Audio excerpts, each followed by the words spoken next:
आज रामनवमी है, तो रामनवमी के उपलक्ष्य में राम के विषय में एक चौपाई है, राम कौन है।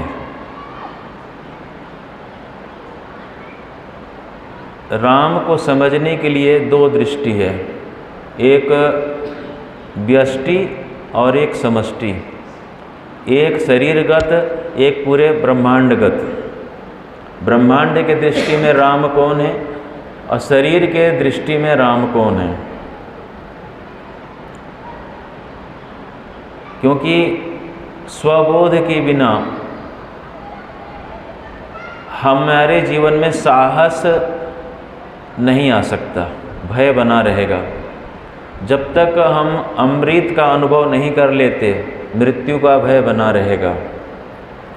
तो स्वबोध जो है अमृत की अनुभूति है, स्वबोध ही मोक्ष है, स्वबोध आवश्यक है।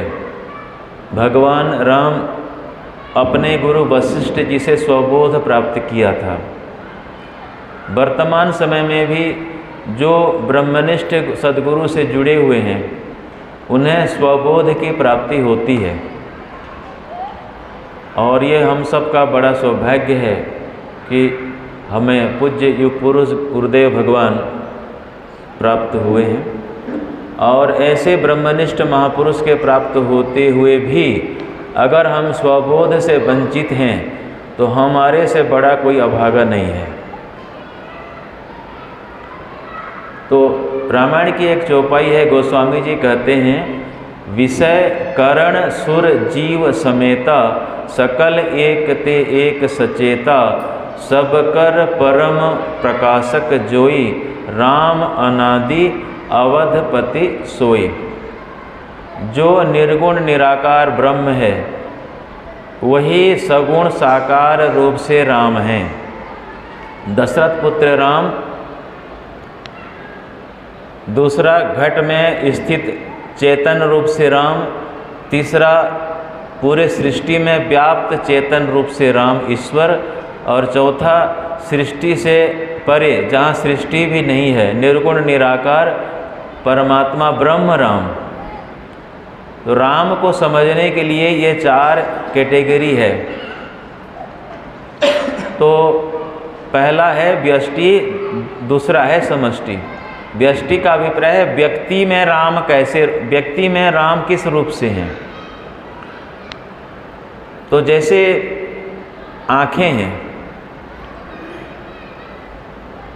आँखों को प्रकाशित कौन करता है, कान को प्रकाशित कौन करता है, अर्थात आँख में देखने की सामर्थ्य, कान में सुनने का सामर्थ्य, नाक में सुगंध दुर्गंध को जानने का जो क्षमता है, जो ज्ञान है, वो कहाँ से प्राप्त होती है।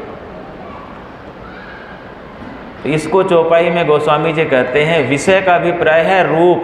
जैसे आँख से रूप दिखाई देता है, कान से शब्द हम सुनते हैं, नाक से सुगंध दुर्गंध का ज्ञान होता है, त्वचा से सर्दी गर्मी का ज्ञान होता है। इस तरह से 5 ज्ञानेंद्रियों के द्वारा 5 विषयों का ज्ञान होता है। किंतु जैसे 5 ज्ञानेंद्रियाँ 5 विषयों को प्रकाशित करती हैं, किंतु ये जो 5 इंद्रियां हैं, ज्ञानेंद्रियां हैं, इनको कौन प्रकाशित करता है? इनको प्रकाशित करता है बुद्धि। अब बुद्धि को कौन प्रकाशित करता है? आत्मचेतन। तो विषय माने शब्द स्पर्श रूप रस गंध, ये 5 विषय हैं। इनको प्रकाशित करते हैं 5 ज्ञानेंद्रियां। 5 ज्ञानेंद्रियों को मन बुद्धि प्रकाशित करता है। मन बुद्धि को प्रकाशित करता है जीव, और जीव और ज्ञानेंद्रियों के बीच में देवता हैं।